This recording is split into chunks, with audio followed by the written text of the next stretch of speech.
Forget all that. No, forget it. Forget what you thought of as the hard divisions of race, class, sex, and political affiliation. A malignant evil has once more burst forth upon the world, seeking to use all of us to work its will again, to divide, silence, devour, and discard all. Some are its unwitting tools. Some think they can harness it for personal gain or national pride. Too many do not see it. They will suffer most of all. The only choice, the choice that lies beneath you and informs all the others, is whether you oppose this evil or bow to it. The victory of light is not assured, but for me, surrendering to the darkness is unimaginable.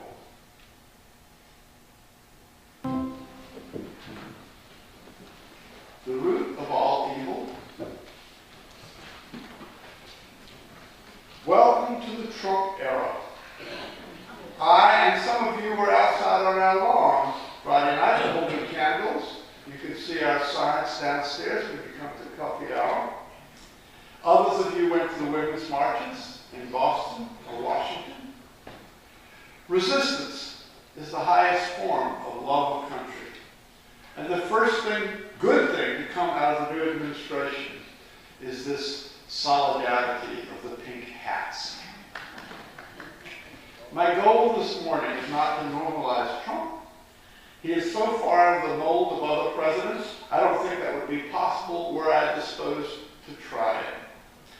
I do think it is healthy to acknowledge that he has been installed in power and not to run from that fact. That is just facing reality. What I want to do this morning is address a particular mindset into which many of us may be inclined to fall. That is to declare Trump and the movement he leads to be evil in itself. It also furnishes an occasion for me to re-examine as honestly as I can my own position that evil as a thing does not exist. Is my position being undermined by the new reality unfolding in Washington? I start from the Facebook post I read a moment ago. Let me tell you that I've known this Facebook friend for over a decade. He is a gay white man in Weston, Massachusetts, who attended seminary and then got an advanced degree in English literature. And he is a passionate and sensitive critic of poetry, and also a fine musician and composer. He is not a UU, though he has many friends who are. His language bears close scrutiny. He said, "A malignant evil has once more burst forth upon the world, seeking to use all of us to work its will again, to divide, silence, devour, and discard all." I'm going to treat this as a theological statement. He may have intended it to be merely rhetoric, but I'm going to treat it seriously. Start with the subject, a malignant evil. The word malignant, of course, is redundant because if something is evil, it is malignant. But the important thing is the use of the little article, a, before malignant evil. This signifies that the author is saying this evil is a thing in itself. He's not using evil as an adjective, which is an evil person, evil system, evil thoughts, evil deeds. He is saying evil as a thing in itself, if you will, capital E evil, exists in the present day. Now, down through the centuries, philosophers have debated whether there is such thing as evil. Plato saw evil as a negative thing. A child experiences a sink or a bathtub with two faucets, one for cold and one for hot. So the child may think that cold and hot are each things in themselves. But as the child gets an understanding of physics, she or he realizes that the heat is a thing in itself, but cold is just the absence of heat. The Christian philosopher St. agreed with Plato that evil was merely privative, merely the absence of good, and yet he also acknowledged that it had tremendous power to harm and destroy. How does something which does not exist make such misery and mischief? In dealing with this contradiction, Augustine came up with the idea of original sin, which holds that the act of Adam and Eve in disobeying God in the Garden of Eden taints all their descendants, the whole human race, with guilt.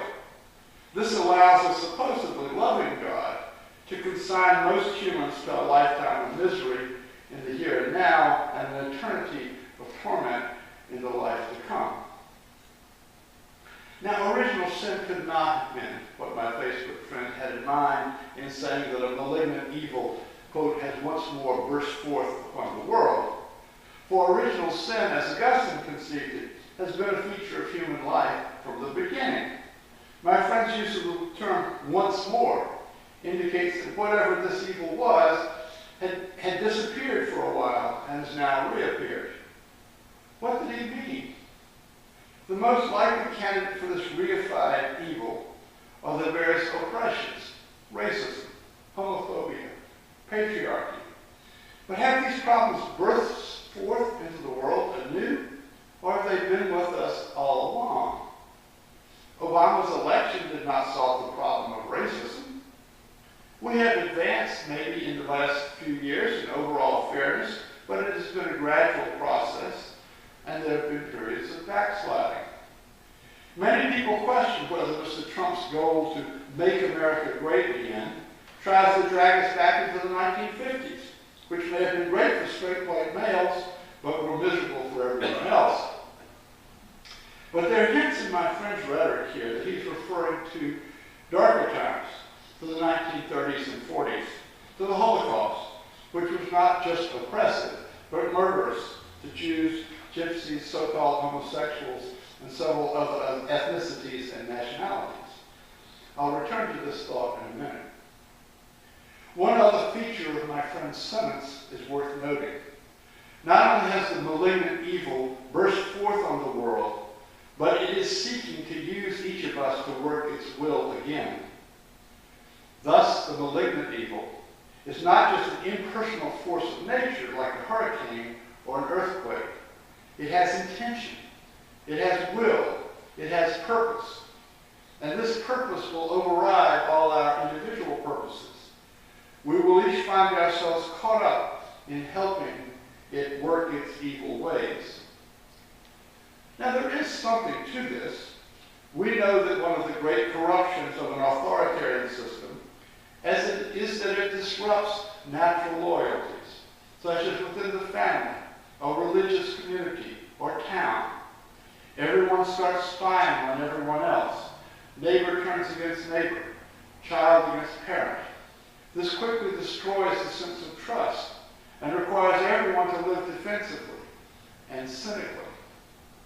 If my friend had said authoritarianism has burst forth anew, I would have basically little quarrel with it, except that the statement may be premature, though the trend is visible.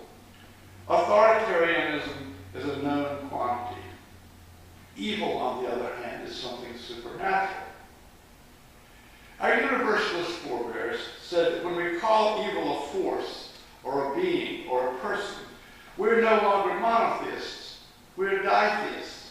For God, the source of love and goodness, then has a rival over here, the dark one. Here's Quillen Shen, the foremost evangelist of universalism in 1900.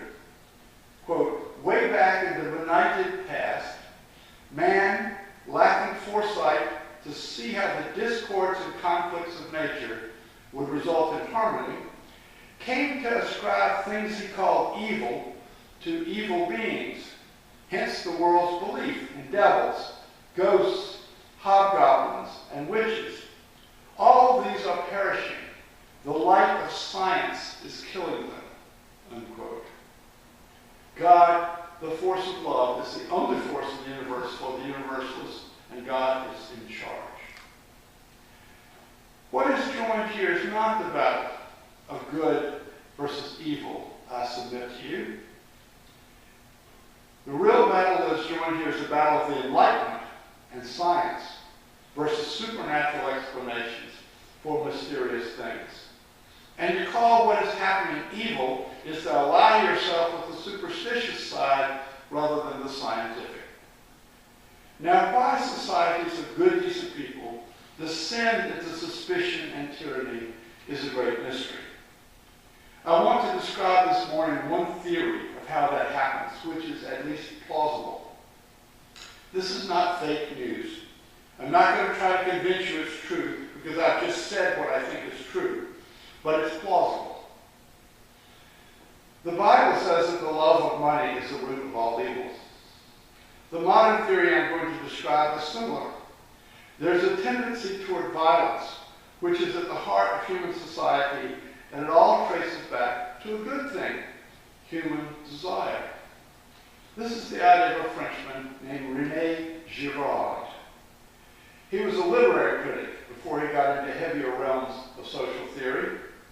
Though he was honored in France, his academic career was mostly in the United States, and he taught at Stanford.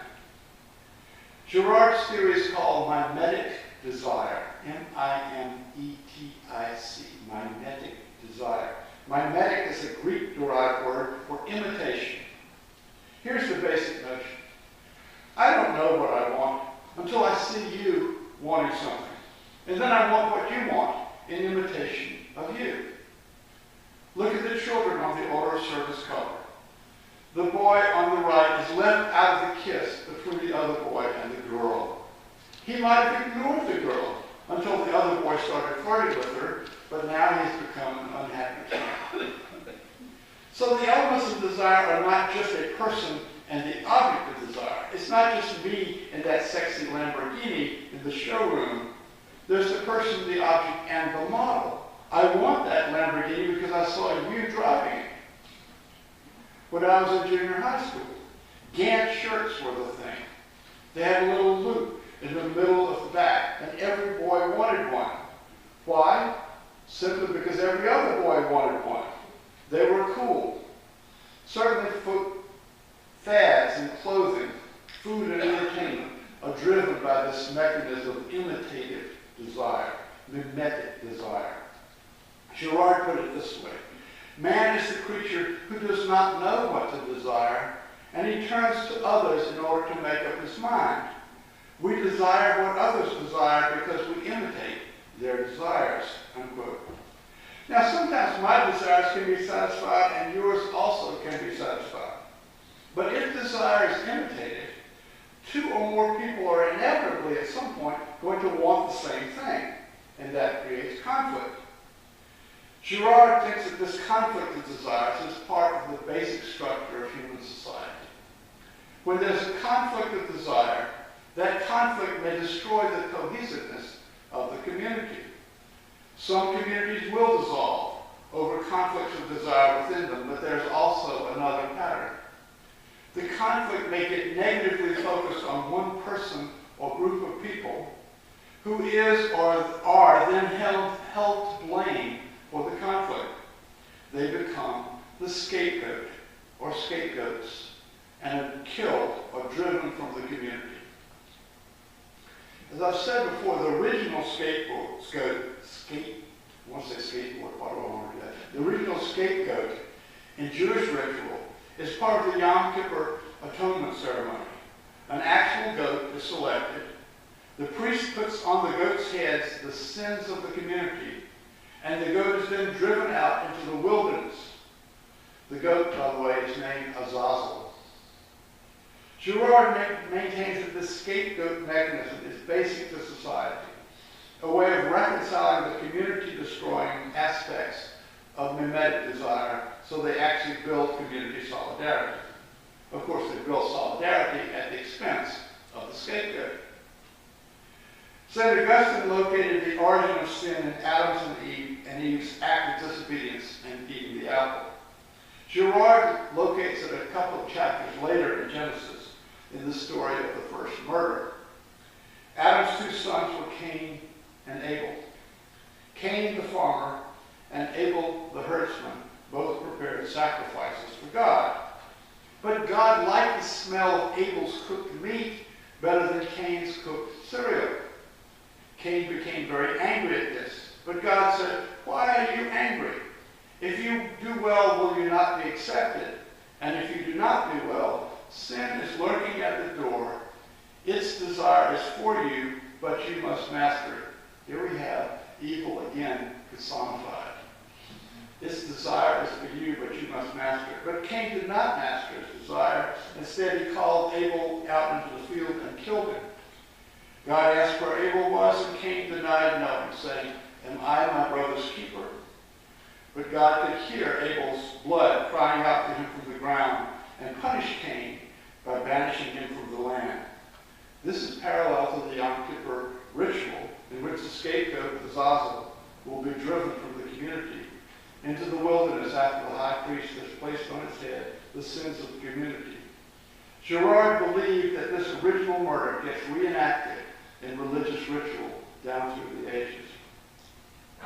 It may be far-fetched, but here is at least a plausible account of evil. Desire creates conflict. Conflict centers on the scapegoat is killed or driven out, and the community is strengthened.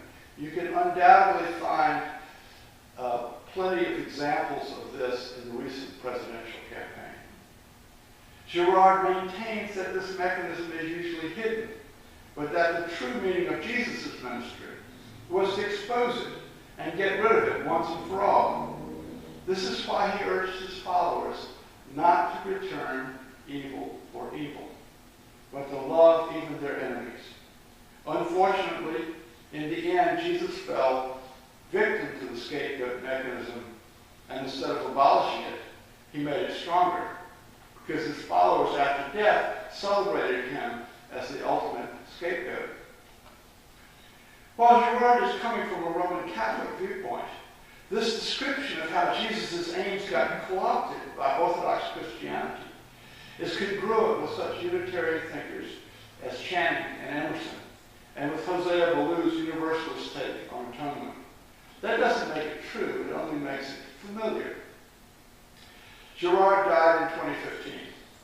There are two disciples of his acting and writing today, and they could not be more opposite.